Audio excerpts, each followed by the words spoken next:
收到，请讲，请讲。收到，收到。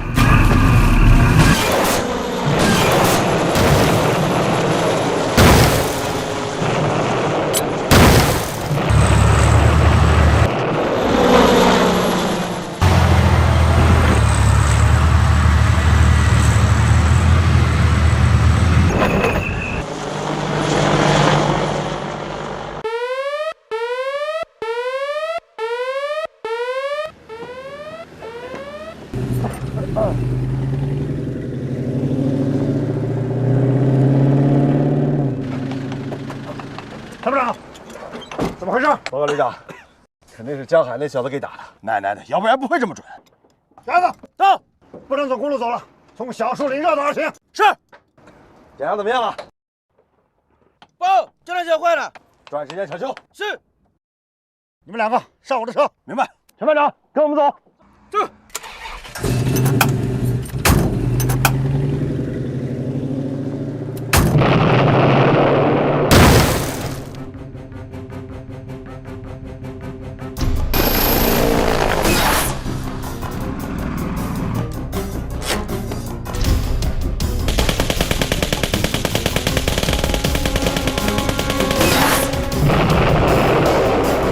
这是一场强龙与地头蛇的较量，也是一场双方指挥员智慧与性格的博弈。武侠在佐藤军江海的舆论战、心理战、电子战、信息情报战和快速机动的突击战等组合拳的步步紧逼之下，完全乱了阵脚，不得不四面出击，却被陆军1号武装直升机逮了个正着。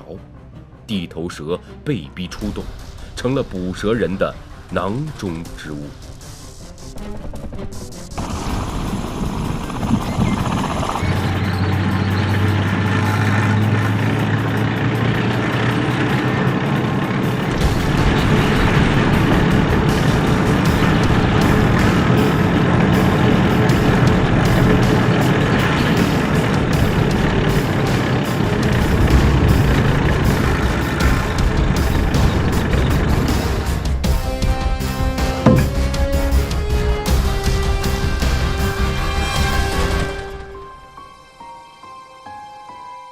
连长，陆军1号肯定是被我们的炮火打得不敢再回头了。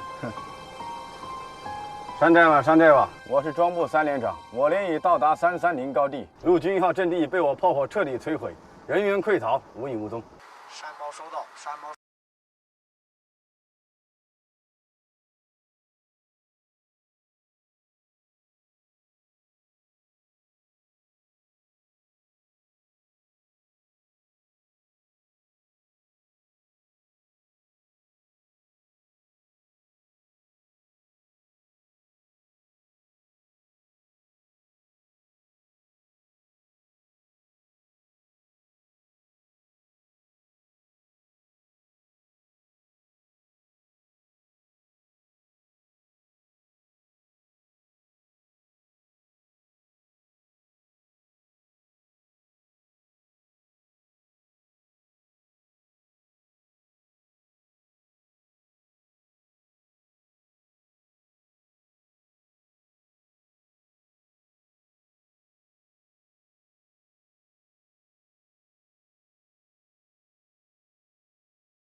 大功告成了，胜利了！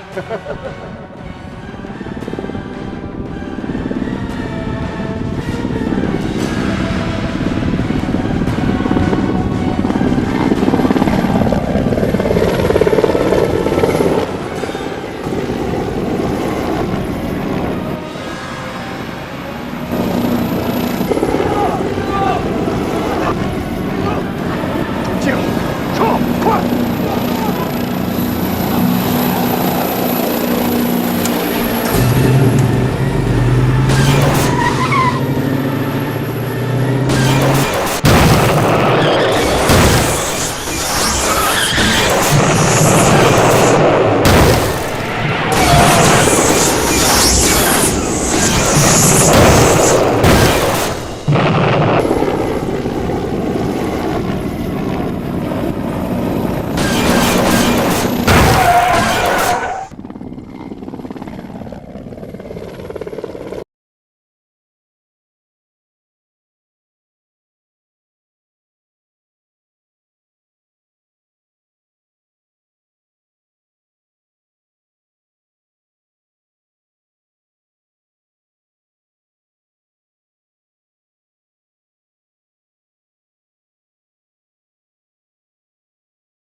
旅长，我们又见面了。旅长，我们又见面了。江海，我没想到你敢骗我。兵不厌诈嘛，旅长，这可不赖我啊。昨天晚上我已经明明白白的告诉你，我们的战术意图就是深侵古峡，可你就是不听啊，还出来到处跑，实在背不住了，旅长。是不是还在纳闷都已经改成越野车了，我们怎么还能跟踪到你啊？看看你副驾座椅下面放的东西吧。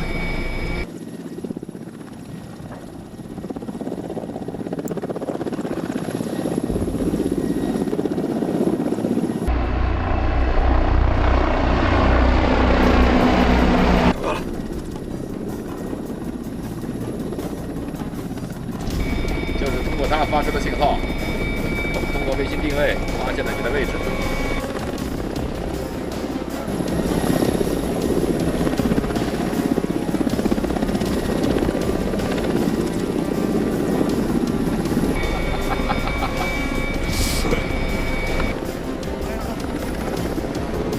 队长，小弟给你赔不是了，来日必将负荆请罪。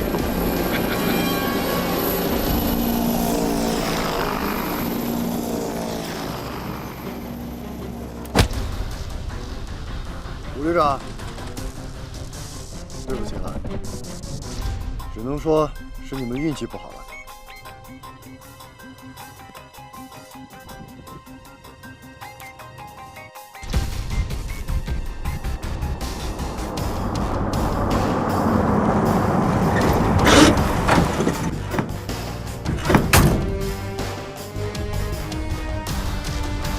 旅长，演习指挥部通知，演习到此结束。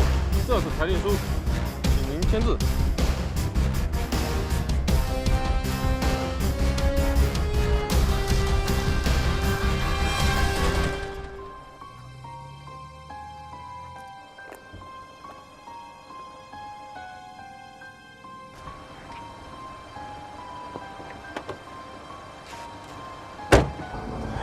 我觉得咱们旅长啊，根本就不是运气不好，是 EQ 不够。说什么呢？报告，没什么。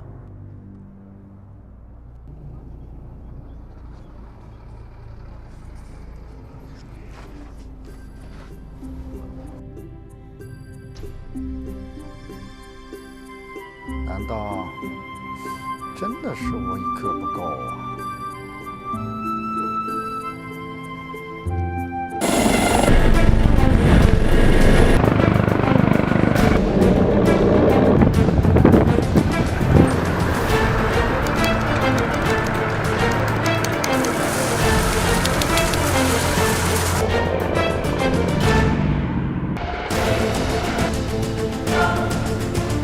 这是我。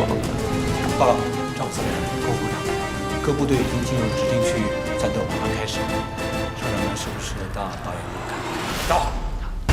注意，只攻击突前目标，达到组织目的即可返航。明白，疯子明白。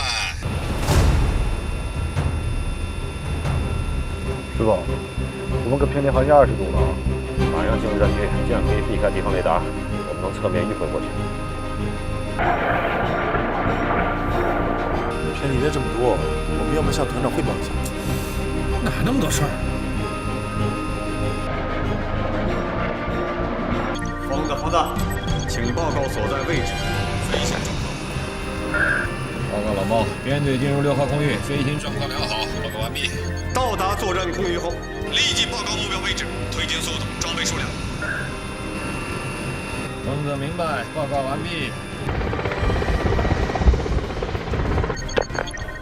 疯子，是否偏离航线？你马上校正航向！你听到了没有？哎，你怎么把它关了？不听他们啰嗦。这可是团长的命令啊！一路上光听他得不得了，我还打不打仗了？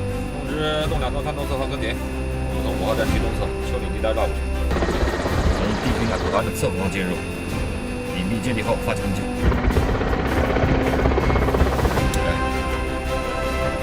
从发现了，等停车应战，来不及了。就别疯了，阶段和指挥部的联络，到时候团长应该给你急了。哎呀，到时候你就跟他这么说。又是我说，是爷们就得敢担当，是我徒弟你就得跟师傅打配合，明白吗？明白。不就是跟你行动的团长呗？这怎么说话？你得这么跟他说，你得说我们是进入战区了，怕被敌方侦听，所以暂时关闭了通信系统。我还不容易吗？你说我的没错。听你的，听你的。洞2、洞3、洞4，保持面对队形。江海他们现在到什么位置？已穿越6号红域，马上到交战区。只要江海他们能够阻滞敌军推进速度，伏击兵力就可以全部部署到位。这次我们是4架直9双主双机编队，武器配备是真打合一。我目前江海的状态，完成任务没问题。都到位了吧？到位了。好，各地注意，按演习预案，敌坦克团就在我正前方4公里处的3号公路上向南开进。我们越过丘陵后，坦克团侧后方进入，攻击目标确定为车队前4辆坦克。攻击顺序由我首先攻击第4台车，洞2号紧跟，攻击第3台，洞3号攻击第2台，洞4号攻击头车。攻击目标和顺序都清楚了吧？洞2明白，洞3明白，洞4明白。好。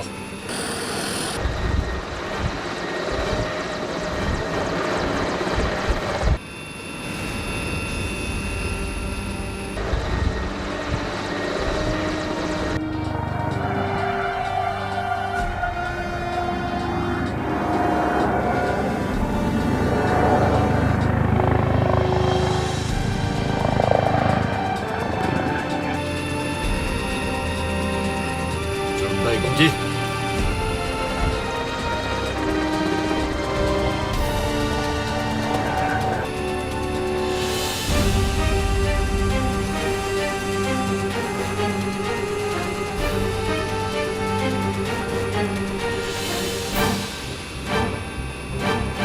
坦克呢？雷达眼力目标显示。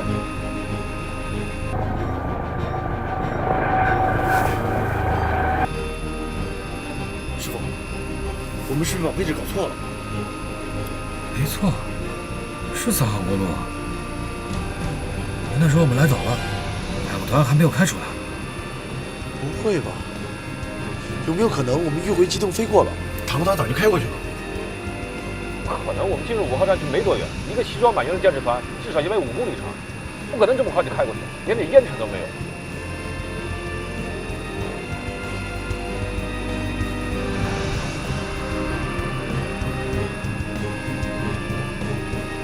要你这么说，他们推迟了出发时间，这倒是有可能。哎，义军坦克团团长叫古霞，你知道吗？倒是有所耳闻，说他是战区最牛的坦克团团长，他好像有个什么外号吧？马拉多纳，这不是阿根廷著名的足球明星吗？洞3、洞4注意，马上沿3号公路南北方向延伸搜索。洞2号，3000米空域警戒。要不要向指挥部报告？现在我记住情况再说。报告洞1，我是洞4，向北延伸20公里，没有发现装甲目标。报告洞1，我是洞3，向南延伸飞行16公里，没有发现任何目标。扩大搜索范围，扩大搜索范围。马拉多纳已经按演习规定的时间出动。阿尔蒙红军的首领们还在小沙河一带排兵布阵，还在爱玉啊准备响叮中的盛宴呢。那这么说，我们上当了？这个玩笑可是开大了。老包，我是分子，敌军坦克根本没有在3号公路出现，我正在扩大搜索范围。报告完毕。怎么可能啊，团长？江海他们正在扩大搜索范围，告诉江海，不能进入敌军边防区，免得打草惊蛇。武侠是个聪明人，一旦发现我们在找他，肯定会改变。行动计划。团长，敌军的行军路线情报可靠吗？绝对可靠。这是网络侦察组前天实施黑客渗透时截获的。古峡战术方案很明确，他的1、2两个营就是要从小沙河一线突进。我在小沙河设伏，应该没错。命令张海按原路返航，另派无人机继续侦察。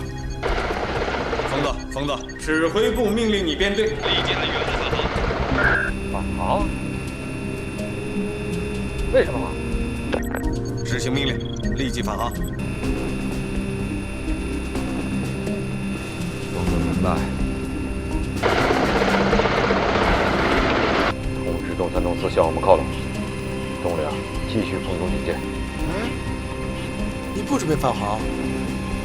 空中回旋，你愿意，我可不愿意。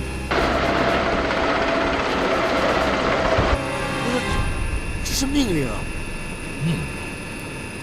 命令当然要执行，但也得看怎么执行。盲目的执行，还是极其灵活的、有创意的执行？算我说不过来。放心吧，早晚是要返航的啊！交给你了啊！看见下面那个岔路口了吗？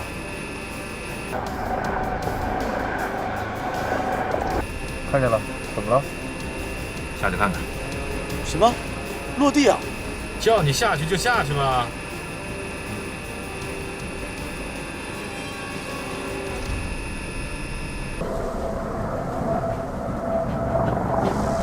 我觉得我们是被马拉多纳给耍了。怎么给古峡起了这么个外号？这是从地区探军内部流传出来的，据说有次化战区演练，古峡率领1个坦克营快速突防，攻入敌方区，巧妙地绕过3处雷区，又连续击毁了对方3辆坦克，最后直接把坦克车开进了对方的指挥所里。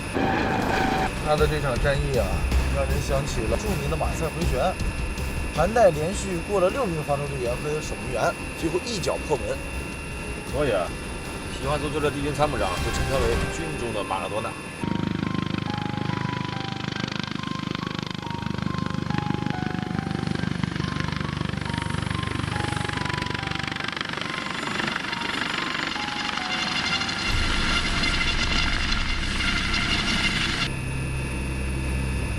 好了，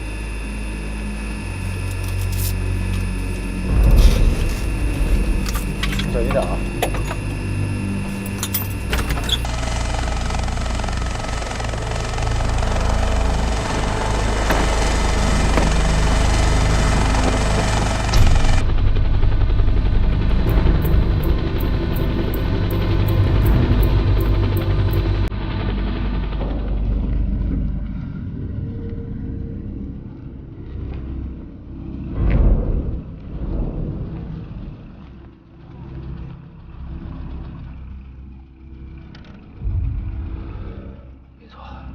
坦克旅队。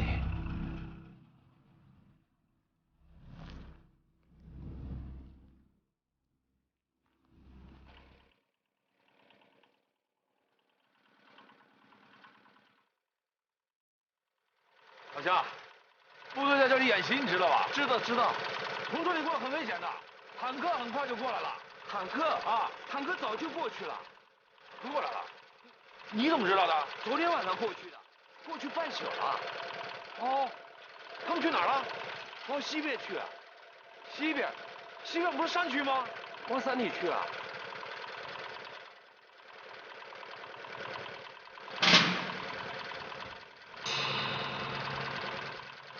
谢谢啊。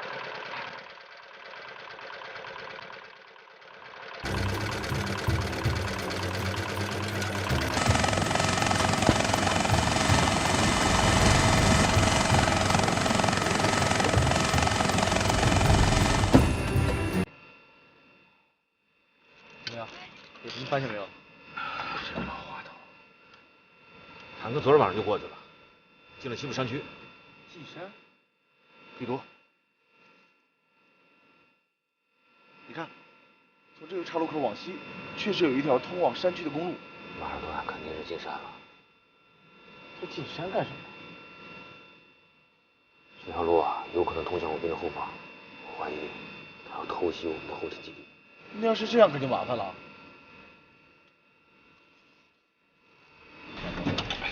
老毛，我是疯子。什么情况？快说！怀疑啊，帝军在跟我们耍滑头。不要怀疑，要说依据。他可能走西部山区小路，绕到我们后面去了，要在我们后方实施突袭。你这么肯定？这是一个很危险的行动。我建议啊，情况并不清楚，你建议什么？我看见3号公路上有坦克履带印，我还听老百姓说，昨天晚上有坦克开过。请指挥部马上调整部署，最好放弃伏击计划。团长，江海他们发现一个新情况：3号公路发现坦克履带印，他怀疑古峡的部队已经转向西部山区。古峡要走西部山路？胡扯！那么窄的路，能过坦克吗？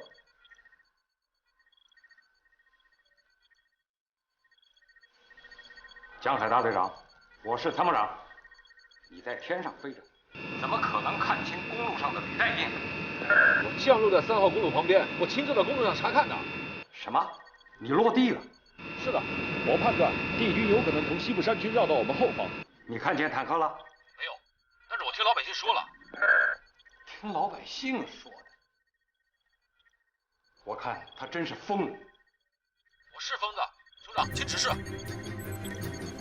骂你们都能听出来，严谨点。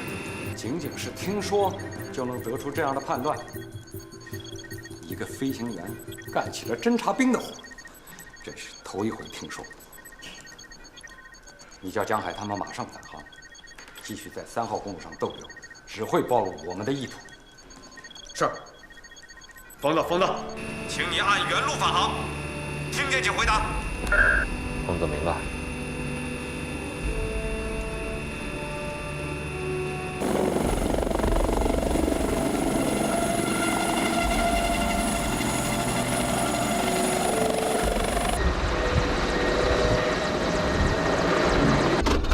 江海说的没错，这回 A 集团军被 D 集团军坦克团长古霞耍得不轻。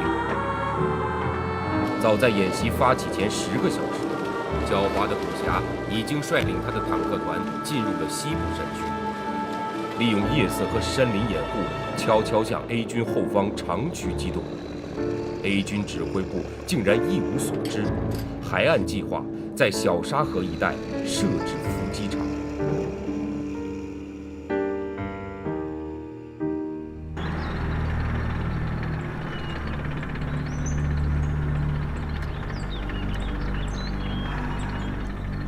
团长，来口水吧。团长，有规定不让喝酒。你尝尝。有规定，你尝尝就是了，看把你吓。没味儿，这不就是水吗？这是我自己勾兑的矿泉蒙岛甲双2锅头，怎么样？够劲吧？团长，什么意思？酒不喝了，但状态不能没有。矿泉水喝出酒的感觉，这就是境界。离山口还有多远？报告，还有35公里。怪不得前2天你让咱们的工兵营伪装成当地施工队进山来修路，就是为了从这儿绕到 A 集团军的背后，给他来个出其不意。通知部队，一刻不许给我开出山口。是。团长，矿泉门到底。走。领导，有情况。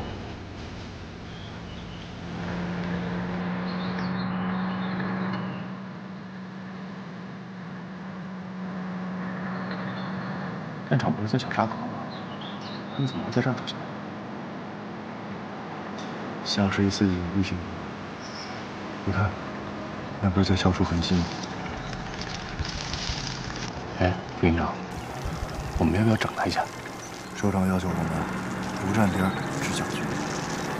摸清楚他们意图再说吧。明白。参谋长，我觉得江海报告的情况应该引起我们的警觉。报告情况可以，但做出判断是指挥首长的事。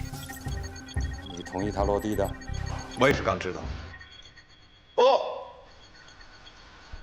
参谋长，刚收到电子侦察分队报告，敌军坦克部队已从3号公路向我前沿推进。无人机发来了实时图像。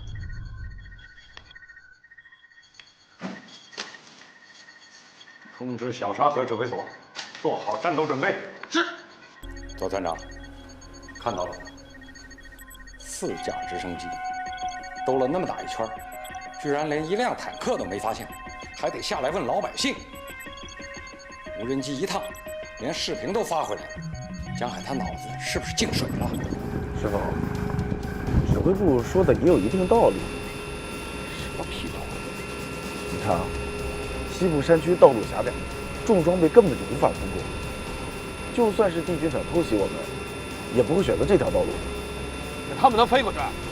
那你干嘛就非要怀疑古强会想偷袭呢？战场上唯一相信的就是你自己，唯一不能排除的是对敌人的怀疑。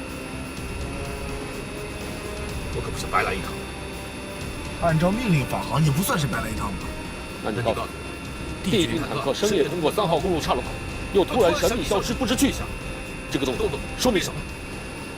我告诉你，任何隐蔽行动的背后都有不可告人的目的。我不想放弃我的判断，有继续侦查追踪的必要。李飞，师傅，你就按照命令返航吧。松手！师傅，你不要再违抗命令了。我是机长，我担当。松手！东阳，什么情况？东阳，什么情况？我命令你松手！松手！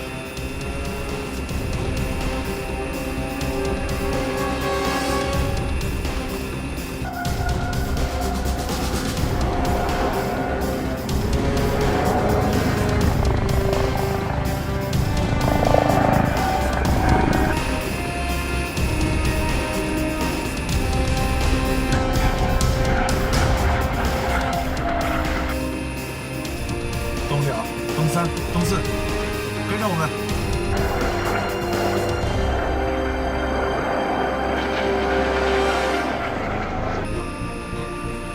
师傅，你干嘛总要跟团长拧着呢？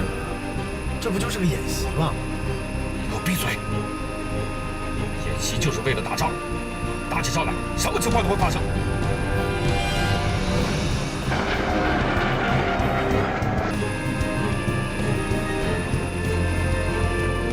你看到没有？公路和桥都是加固过的。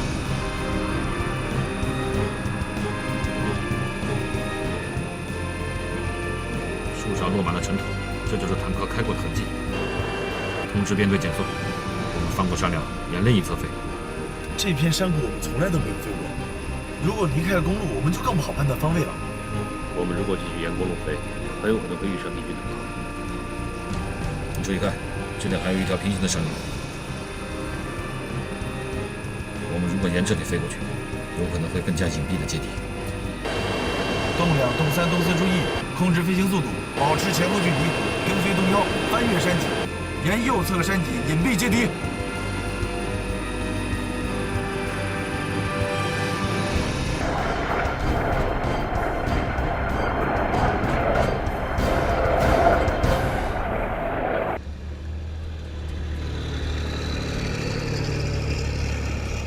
参谋长，3营现在到什么位置了？不出意外的话，应该过了3帕路口，大概再有1个小时就可以进入小沙河村附近。前两句黑客一进来，我就知道呀，他们在摸我们的底。既然主动上门，这人情我能不送吗？马上就要出山谷了，3营的佯攻任务还按照原计划行动。按计划执行。告诉3营长，不要有丝毫的犹豫。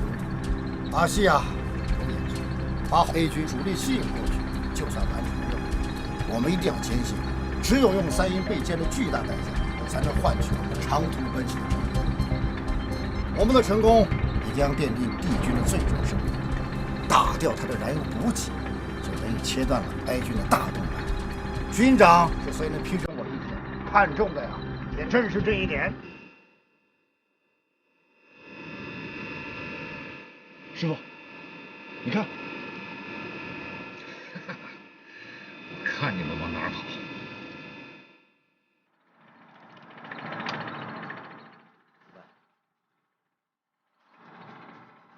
一营各车注意，报告展开位置。报告，一营进入攻击位置，2连正在跟进展开。通知电子干扰分队实施全频干扰，防空分队打开雷达。明白。电子干扰分队实施全频干扰，防空分队打开雷达。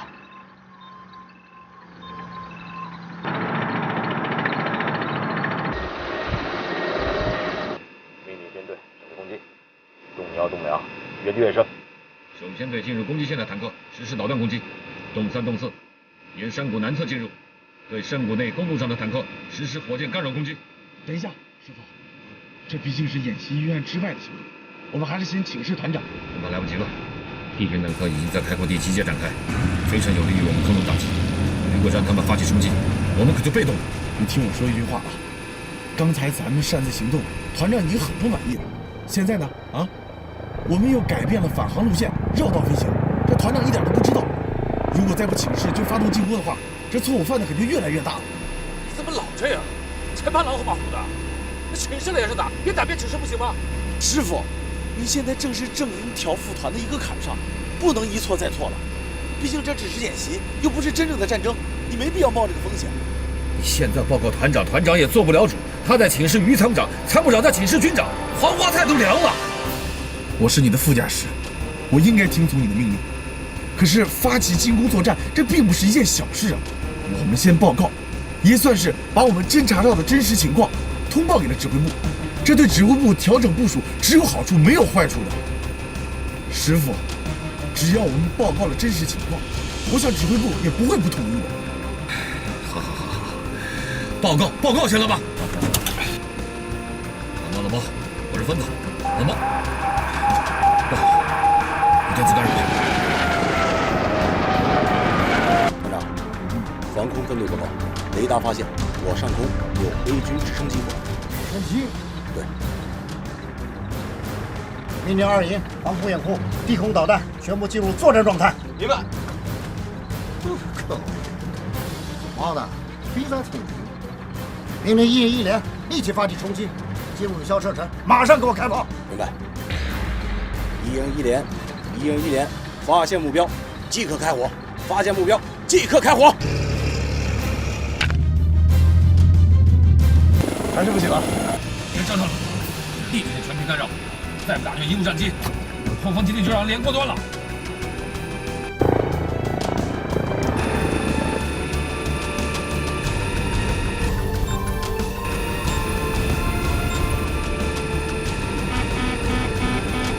不好，我们被雷达锁定了。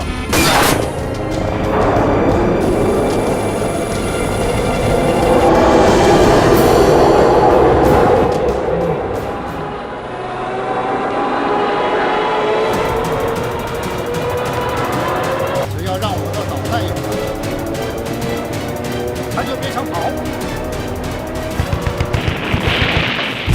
快，没打中，咱们导弹不行了。不是导弹不行，是这小子呀飞得太刁了。哼，给我打！动摇，注意后方有一条尾巴跟上来了。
咱们陆航团的是什么情况？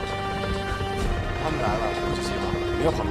我们现在是第3方舰队，不攻不来，打谁都没商量。那是，我们就自身帮助对付。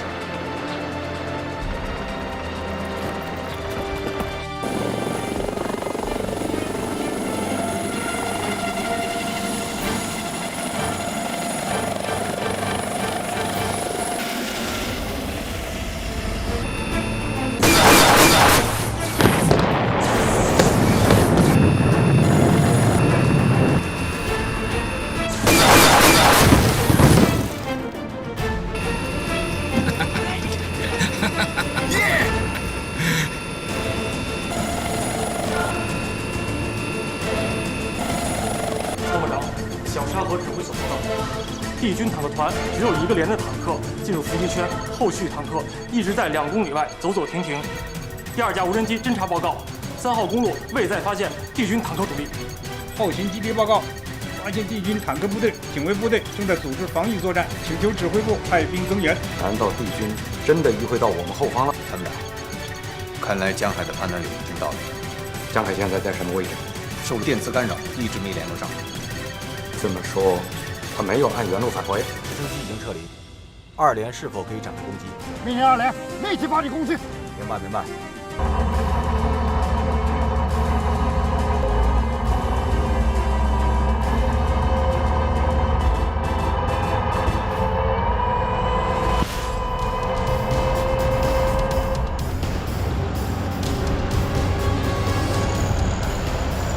参谋长，307、308、309进入有效射程。团长，2连各部已进入有效射程，请求开炮。等等，再靠近点，再向前推进500米。团长，直瞄没问题了。我让哀军兄弟们看清楚来势汹汹的96A 坦克军什么样，让他们知道什么叫马拉多纳的长驱直入，什么叫泰山压路，什么叫铁流滚滚，什么叫不知所措束手就擒。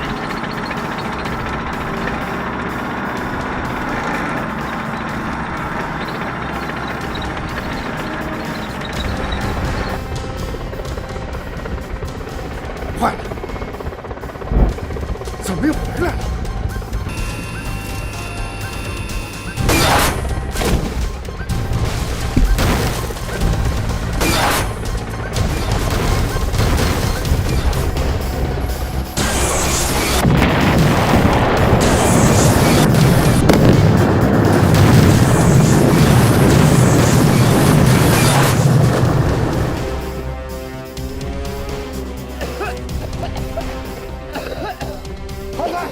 这样不行，强行进攻，地面上的坦克都变成直升机的活靶子了。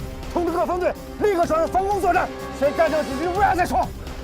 团长，我们指挥车通信系统完全瘫痪，无法与各车进行联络沟通了。各车注意，我是团长古霞，立刻转入防空作战，立刻转入防空作战。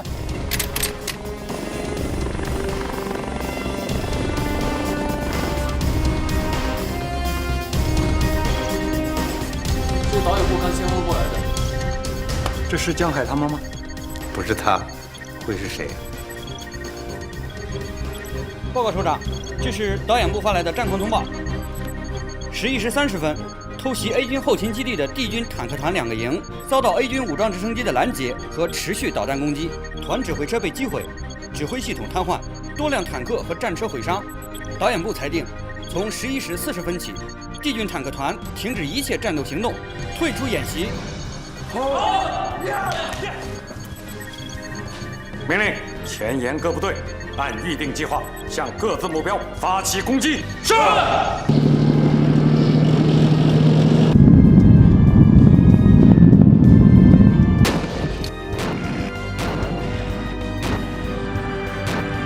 跟江大队长联络上了吗？报告还没有，敌军电磁干扰一直没停。都退出演习了，他们还干扰啥？联通后，叫江海马上返航，不得延误。参谋长，就是沟通不上也没关系，再过10分钟不返航，油都不够了。这一点，江海比谁都清楚。我要的是一个圆满的结局，不想再节外生枝了。明白。螳螂捕蝉，黄雀在后。武侠精心谋划的偷袭行动因江海的突然出现而功亏一篑，并导致了帝军的全盘结束。如果江海就此收手，安全返航，或许还能功过相抵，减轻处分。偏偏他又来了个搂草打兔子。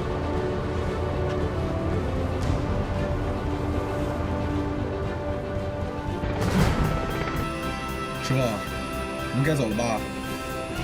好，我们走。我们可以从这儿翻过山梁，直插回去，至少可以进50公里。听你的。动2、动3、动4注意，翻过山脊，沿最近航线返航。动2明白，动3明白，动4明白。回家喽。哎，王子，感觉怎么样？什么怎么样？你不被团长处分就算不错了。哎，下面是什么？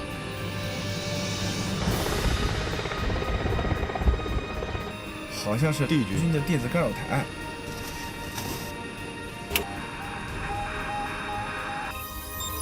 没错，干扰源就在这儿。他藏在这儿，干掉他！师傅，我们已经没弹了。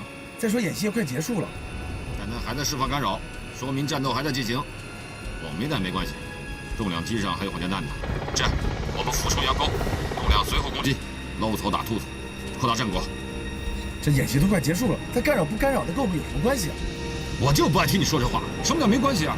漏掉一个敌人就留下一个隐患，说不定明天你就栽在他手里。干扰我一上午了，我不打他打谁啊？我看呀，你是没仗打憋得慌。是，我早就憋疯了。通知动2，战术88要动。动2注意，动2注意，目标林中干扰台，执行88要动战术。动2明白，战术88要动。电子对抗是把双刃剑，在干扰对方的同时，也对己方通讯产生影响。显然，帝军电子对抗分队就始终没有收到坦克团已退出演习的通知，仍然保持着作战状态，不幸躺着中枪。而惹是生非的江海也没落得好下场。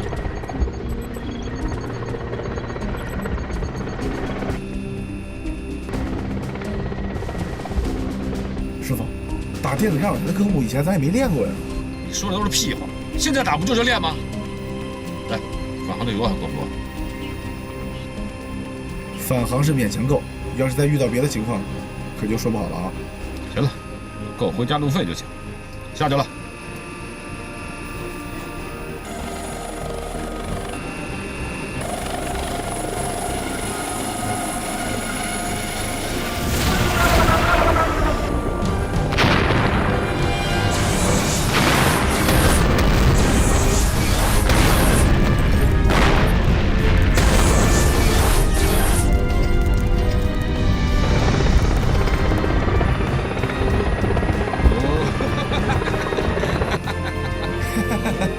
爽！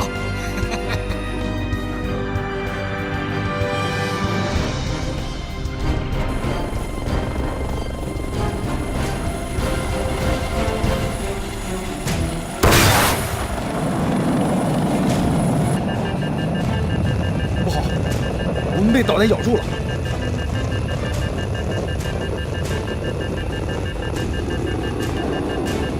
看清楚没有？什么弹种？好像是肩扛导弹。我靠！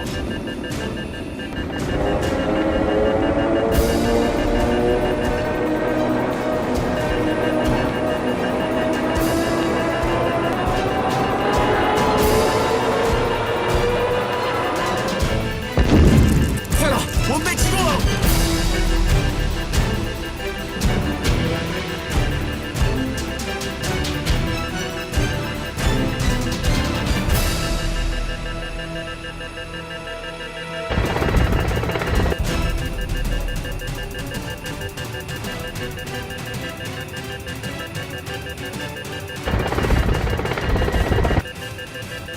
师傅，这怎么回事？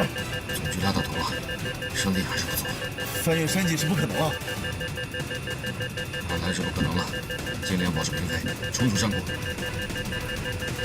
从山谷绕过去，油料肯定是不够的。先冲出去再说。找部两下来，看看怎么回事。不行，师傅，我们迫降吧。要迫降也得飞出山口迫降，不能让古侠看咱们笑话。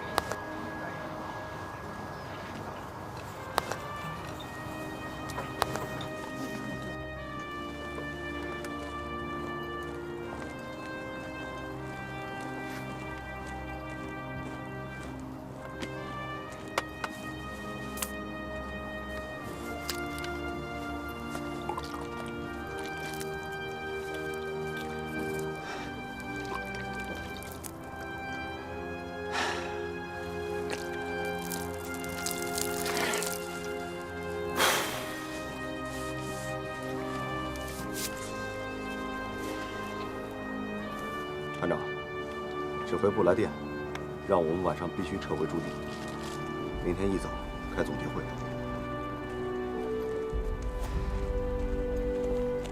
我们败了。是的。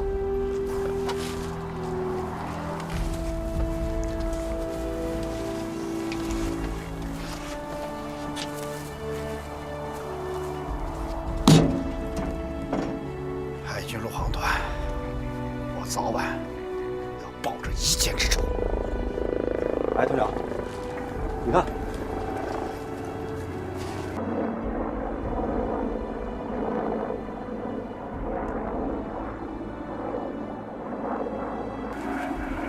这小子还没完没了呢！快，准备战斗！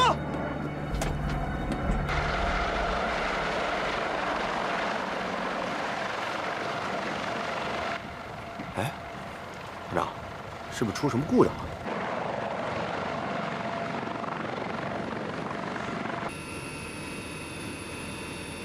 大队长，你先跟我们回去吧。不用管我，你马上返航，救援队会来的。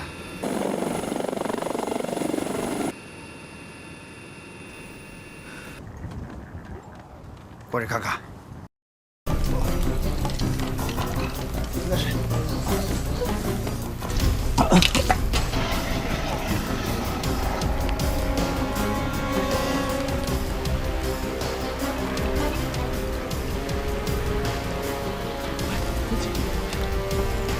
飞飞飞飞！来飞！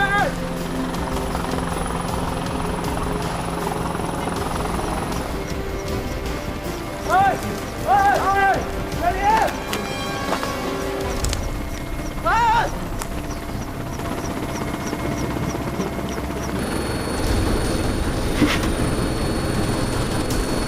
哎，机长，看，在那。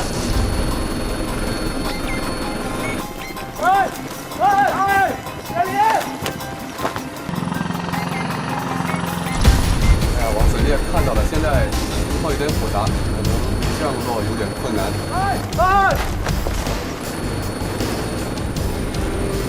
机长，我们再下降点试试看吧。好的。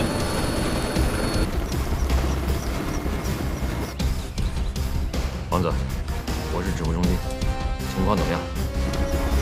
报告指挥中心，我们已经发现了伤者和2名鱼友，但是现在下面情况比较复杂，谷底全是乱石，根本就没有可以降落的地点。山谷里一共有几个人？我们只看到3个人，一个是夏日伤员，还有2名夏日鱼友，陪伴在伤者身边。不好，大队长，山体上的油层在加厚，这是要下雨呀！如果再看不清两侧的山体，这直升机摇摆不定，将会有撞山的危险。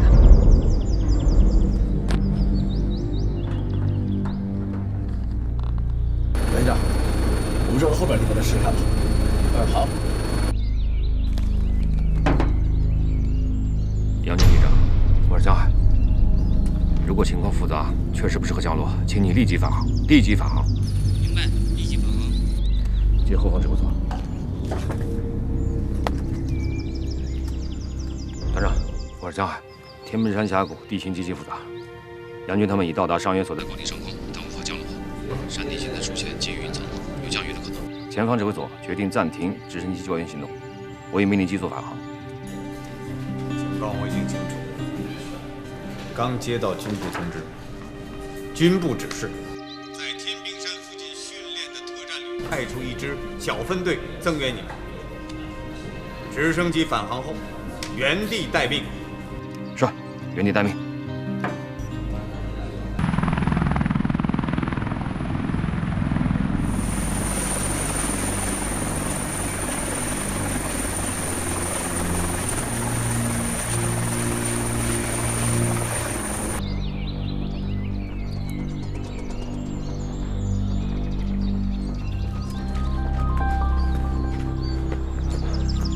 团长，我给你汇报一下，这沟里边连1平米的平地都没有，而且谷里面风很大。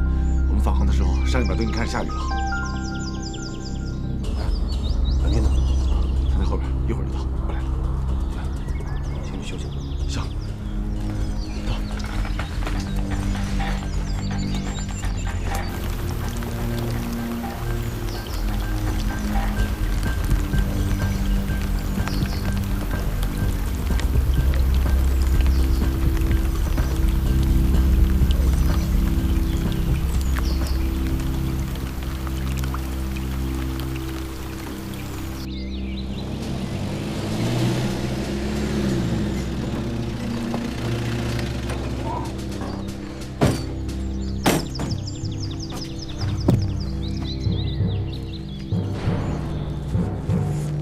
特战分队的吧 ？A 集团军特战旅一营副营长严建行奉命前来报道。我是陆航团1大队大队长江海，你好。你好，江队长，现在什么情况？我们的直升机去峡谷侦察了，发现沟地太窄，全是乱石，直升机根本无法降落。现在沟里又下起了雨，只能放弃机降落的计划。上参谋，到。照片。这是沟底的照片。这个地方叫黑龙湾，我以前高野战训练的时候到过。如果说现在沟底正在下小雨，那么山顶就是中雨到大雨，不出1个小时，山洪就会下来，到时候伤员和驴友可就危险了。这可怎么办？好，知道。不，三号队长，3队旅友打来电话，现在受伤的人员已经昏迷。江队长，我想起来了，黑龙湾往里延伸80多米的地方有一块冲击平台，直升机可以降落吗？急降恐怕不行。哎，但是如果把伤员转移到这块平台上，我们直升机在平台上方悬停，用绞车把伤员吊上直升机，救出人来，我觉得还是有可能的。这可能是唯一的办法了。不过，这个黑龙湾再往里去啊，两侧的峡谷可就更窄了，山风很大，对直升机的飞行和悬停都有困难。你们有把握吗？首先要考虑直升机的安全，冒险飞行不可能成功救援，应该考虑其他的救援方案。大队长，现在的地形情况还有气象条件实在不适合营救，这真要是进去了，如果遇到风切变，那是相当危险的。刚才我们在上面的时候，已经摇摆得非常厉害了。江队长，如果直升机进不去的话，那我们只能考虑徒步进山，把伤员给抬出来了。商连长到，马上通知2排，带上卫生员跑步进山，无论如何要在天黑前赶到黑龙湾，务必把伤员给我活着抬出来。记住，我们接到的任务是抢救伤员，不是搬运尸体。明白。等一下，杨队长，你什么意思？什么意思？你们陆航飞不进去，我们特种兵只能徒步把人救出来。谁飞不进去啊？我要飞进去怎么办？师傅，好啊，我们跟你进去，你把我们锁降在沟底，我负责把伤员转移到冲击平台上。只要你们能放下吊索，我保证把伤员送上直升机。你等等。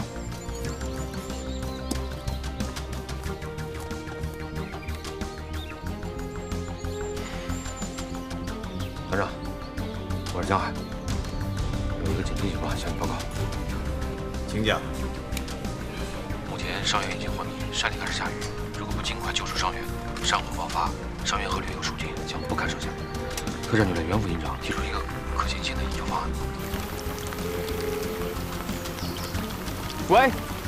喂，求求你们想想办法吧，人快不行了。我们正在想办法，请再坚持一下。喂，江大队长，伤员快不行了。江海的请求再一次把左童军逼到了悬崖边上。作为指挥员，他十分清楚，他的决定将对他本人、对江海、对沟底下的伤员来说，都是一次不可逆转的决断。一旦失误，他将负全部责任。但左童军还是做出了自己的决定。需要营救的一共几个人？1名伤员，2名军友。好，江海，我同意你们的方案，一定要和特战分队密切配合，齐心协力完成救援任务。团长，我有个请求。讲吧。这次进山由我来指挥，等伤员这趟，我再继续停飞。如果需要，可以再延长停飞的出发时间。啊，被停飞了？为什么呀？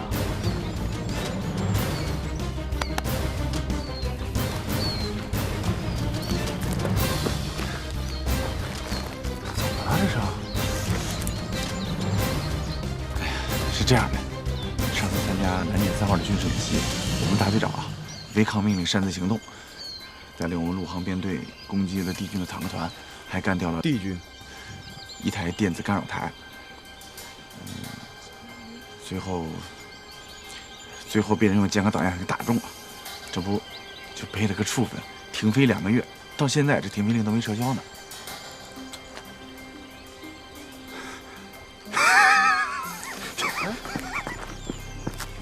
哎，原来那天被打下来的人是你啊！团长，我从来没求过你，这是我第一次，也是最后一次求你，请求你批准我假期进山。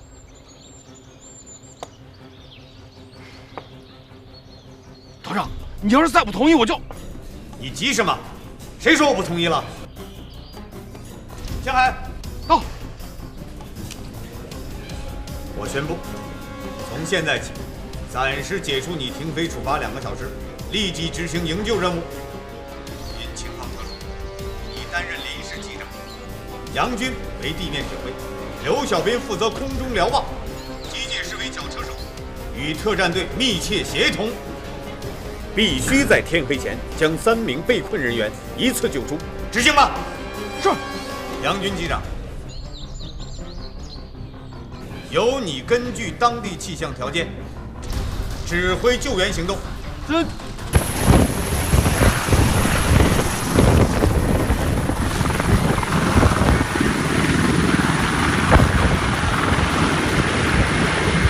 段长，你怎么能同意让江海飞呢？你担心什么？命令是我下的，有问题我负责。刘小兵不准飞吗？刚才传回来图像你也看到了，这样复杂的情况，刘小斌飞，我能放心吗？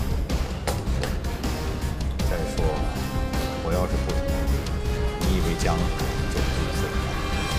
他这个处分刚被上，我能再让他添加一个违抗命令的处分吗？哦，因此你就顺水推舟。我只能因势利导，委曲求全，等他回来再说。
小心！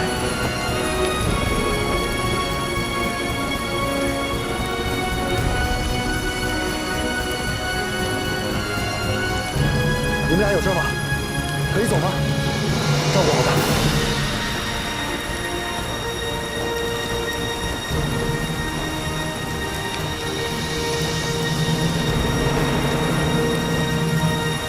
江南队长，江南队长，我们已到沟底，请你们守空等待。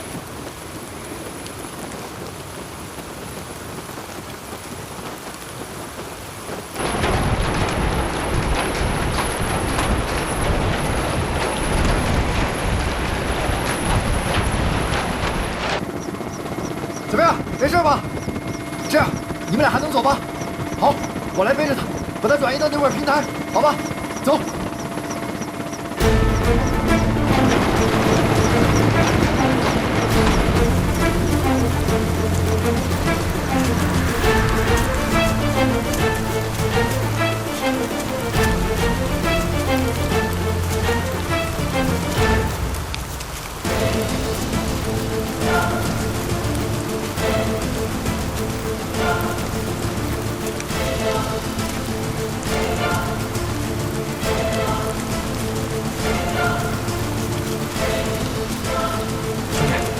坚持会儿啊，我们快到了。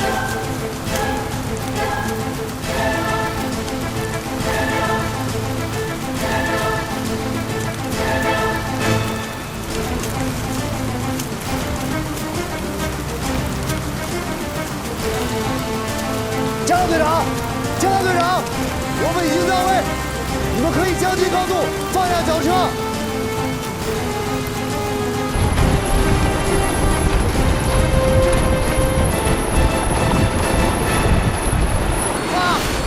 放！对，这边。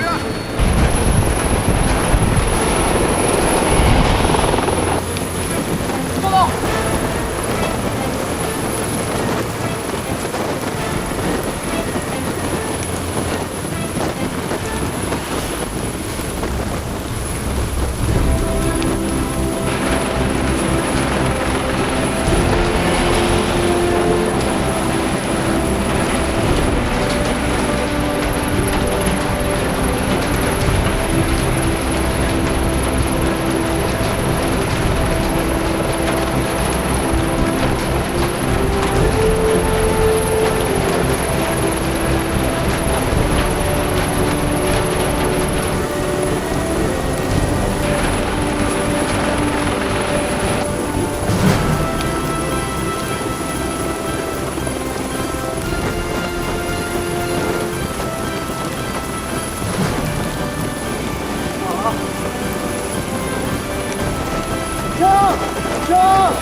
好的，现在和小亮去把苗跟鸟一起拉上来，一起回去。是。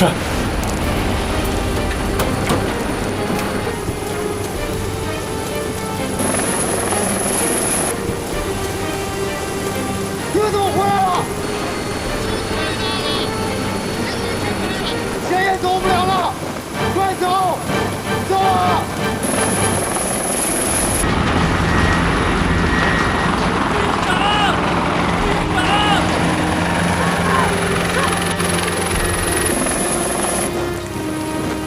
走！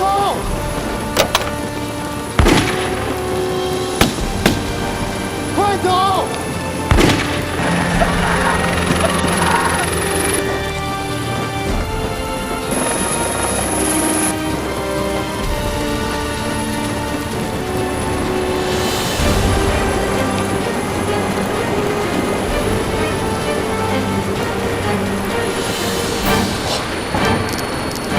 上红爆发！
我现在在天门山坠崖游客救援指挥中心。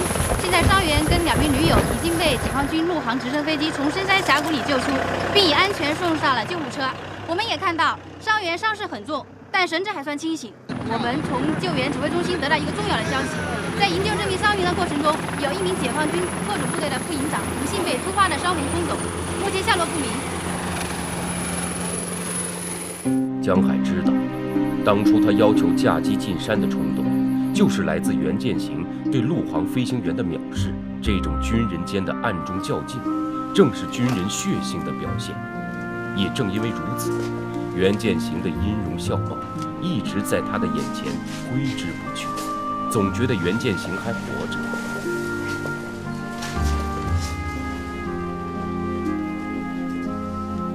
听说这3天2夜，老百姓把洪水经过的所有河道都找遍了，还是没有发现袁营长的遗体。怪我，还是怪我。其实我知道，当时发动机的动力还是够用的，还可以再下降10几米。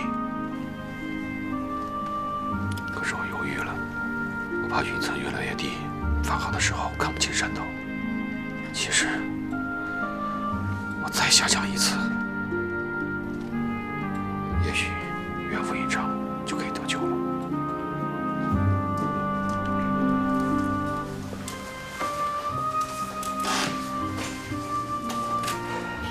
师傅，你就别后悔了。我当时看得很清楚，他就是不想抓住吊口，他就想让我们赶紧飞走，赶快远离山谷。当时的危险性，他自己是很清楚的。但是我总感觉他没死，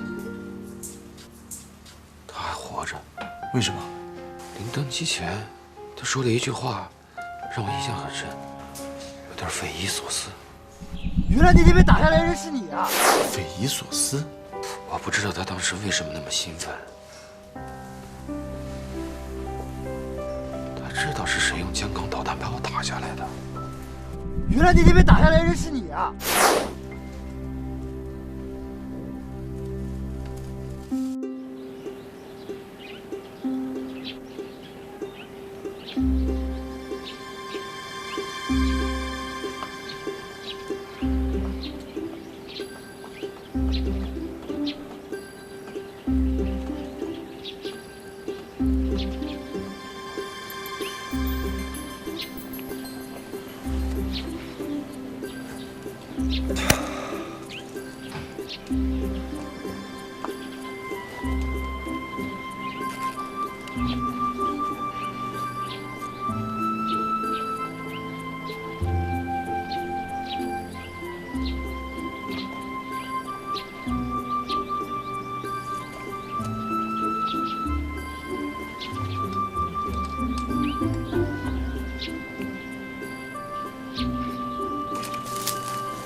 ！3天后，天平山下有人发现山顶有闪亮的光点，怀疑是失踪了3天的解放军副营长，马上通报了驻军部队。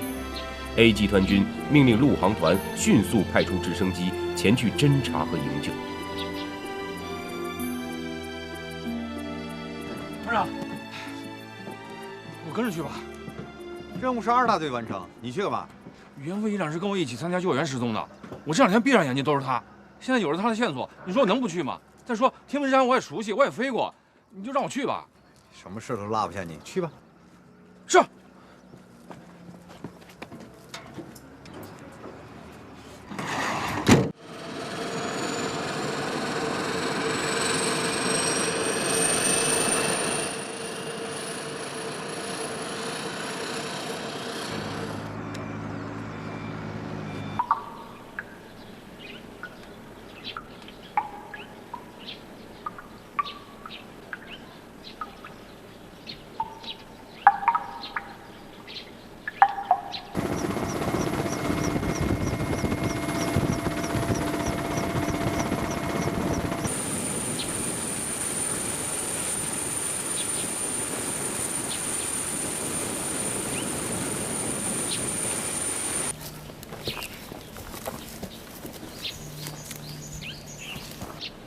袁副营长，袁副营长，袁副营长，袁副营长，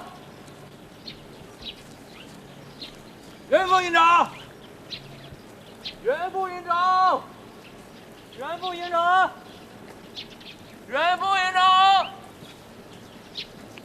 袁副营长，袁副营长，呀，袁副营长。袁副营长，先不到担架上，别动，让他也恢复一会儿。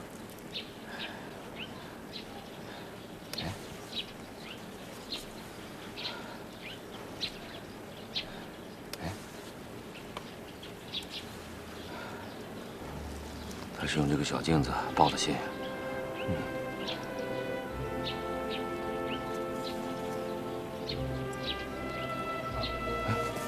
袁副营长。你醒了，江大队长。哎，是我。又见面了。机长，我是吴军队长，伤员找到了，正在恢复。袁副营长，你感觉怎么样？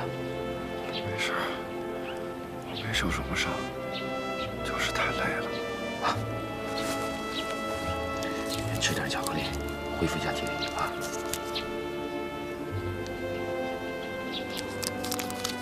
如果今天再找不到你，我都准备去烈士碑前给你送花圈了。阎王爷呀，嫌我长得太难看，你不要我。你呀，是早有准备吧？啊，这还带一面小镜子。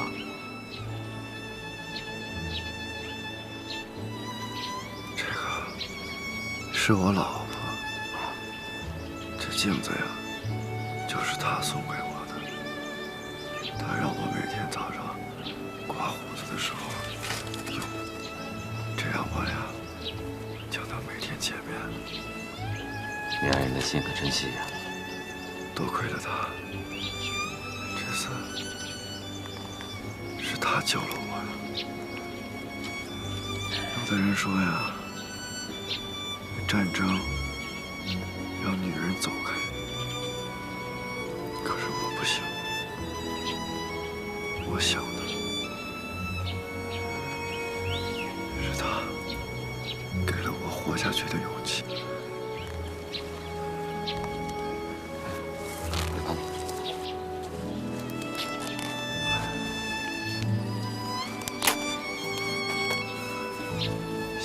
刘分长，你感觉好些了吗？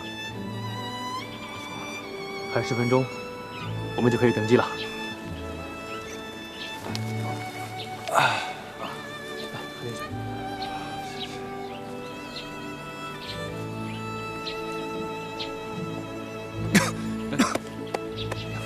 慢点儿，别叫我袁副营长了，你就叫我袁建行吧。哎，叫老袁最好。大家都这么叫我。好，就叫你老袁。那老袁，我是亲眼见你被洪水冲走的，你是怎么逃生出来的？这个也算我是命大吧。我被洪水冲了200多米左右的时候，抓住了一根树杈，我把树杈横过来，顺着水又漂了10几米，树杈正好横在2颗岩石当中。我在大洪水来之前爬上了一侧的岩石，第2次洪峰下来的时候，正好从我的脚下过。我知道，这个时候还得往上走。第2天，我准备下山，可是突然发现溪水非常浑浊。多年的野战经验告诉我，暴雨以后的山谷是最危险的，我只能再往上走。果然，下午的时候，泥石流就下来了，我这又躲过一劫。我知道，这个时候我只能顺着山往上。到了山顶就好办。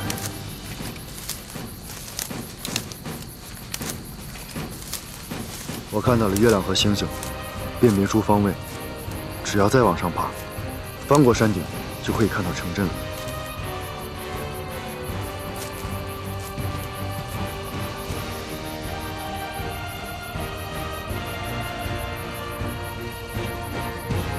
我想鸣枪报警，可又怕引起恐慌。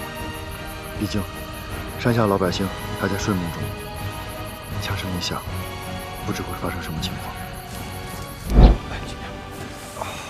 哎，老袁，那天有一件事儿挺奇怪的，一直想问你来着。啊？哎，什么事？你说吧。啊，就是那天临近山的时候，你突然跟我说，原来被打下来的就是你。难道你知道是谁用监控导弹把我打的？谁想知道是谁把你打下来的？当然，被人打了还不知道谁打的，跟挨了一闷棍似的，窝囊死了。对不起啊，是我打的。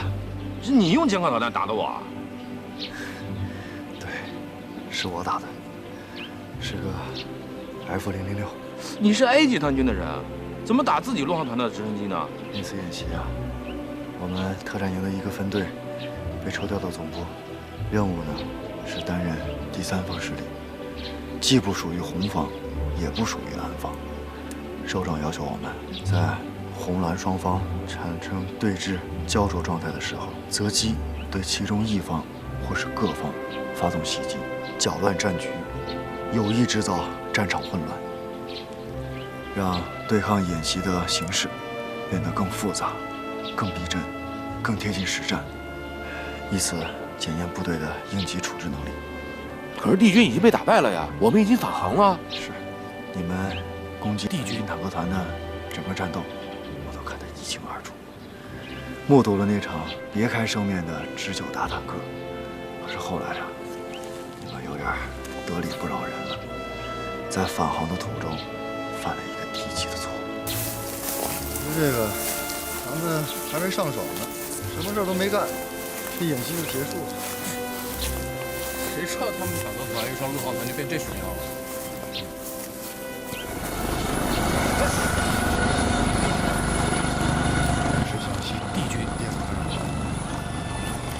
1分6。队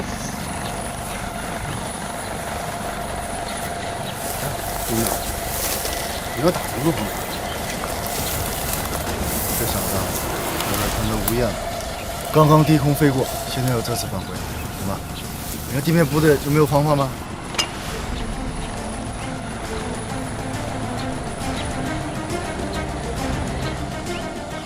往哪儿跑？